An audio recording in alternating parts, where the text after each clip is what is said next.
is what the organization can deliver, that's inside out. But that may not be what the world requires. To really inspire a bold vision, you've got to have the courage to think outside in and 10 years out and back. For communicating and persuading people to buy into your vision, you need to cultivate courage, because visions do not manifest overnight. The practice of embracing authenticity, bringing your whole self to work, connects with the practices of creating a healthy team environment and leading inclusively to ensure that people follow you and foster team dynamics that lead to long-term retention. How do you work with people? How do you build a team where people lead from their best self and don't put down other people? How do you call them out? How long do you work with someone before seeing they will not change and retiring them? There are unconscious biased actions against not just women. Add race and it amplifies issues. As women leaders, it's on all of us to pay it forward to the next generation.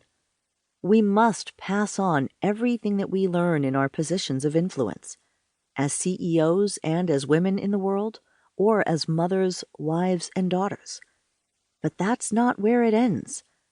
Men, too, can benefit from what we've learned and experienced at the helm of our institutions. Whatever your background or story is, you belong here. I'm glad that you've arrived. You owe it to yourself to thrive, but the world needs your contributions and will greatly benefit too. Indra Nooyi, former chairman and CEO, PepsiCo. Introduction. Welcome package. One must pass through the circumference of time before arriving at the center of opportunity.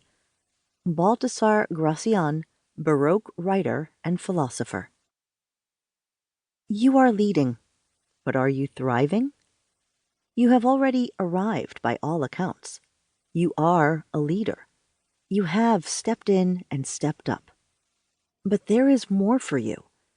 An opportunity to intentionally thrive and create a greater impact for yourself and others. As you contemplate how much more you wish to invest of yourself to lead, it is time we talk about what it takes not just to arrive, but also to thrive. Are you getting the support required to thrive? Do you know how to ask for it? How do you thrive as a formidable leader while combating systemic barriers and unexpected challenges that add complexity? What is a realistic picture of leading for you that is framed by you and other leaders who are creating a new inclusive working world? How are you managing your best self and bringing out the best in others as you navigate the demands of life? What stories are you repeating in your head about who you should be? If some of these questions leave you wondering, here is your first bit of wisdom to arrive and thrive. Your thoughts and feelings are normal, and you are not alone. In fact, our hope is that as you listen to this book, you realize you are never alone. We are not meant to do much of anything alone, and through this book we want you to feel supported as you navigate from wherever you are.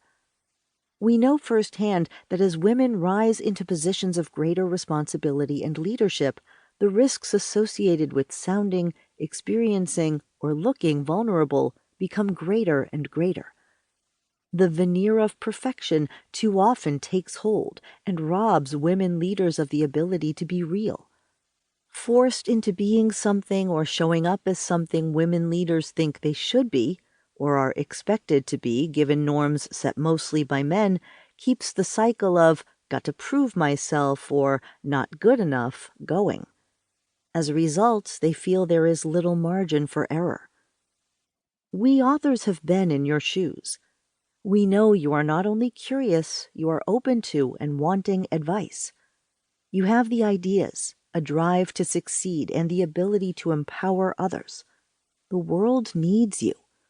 A world with more successful, thriving women leaders is a better world for all of humankind. The world also needs better, more diverse leadership, and the gender gap remains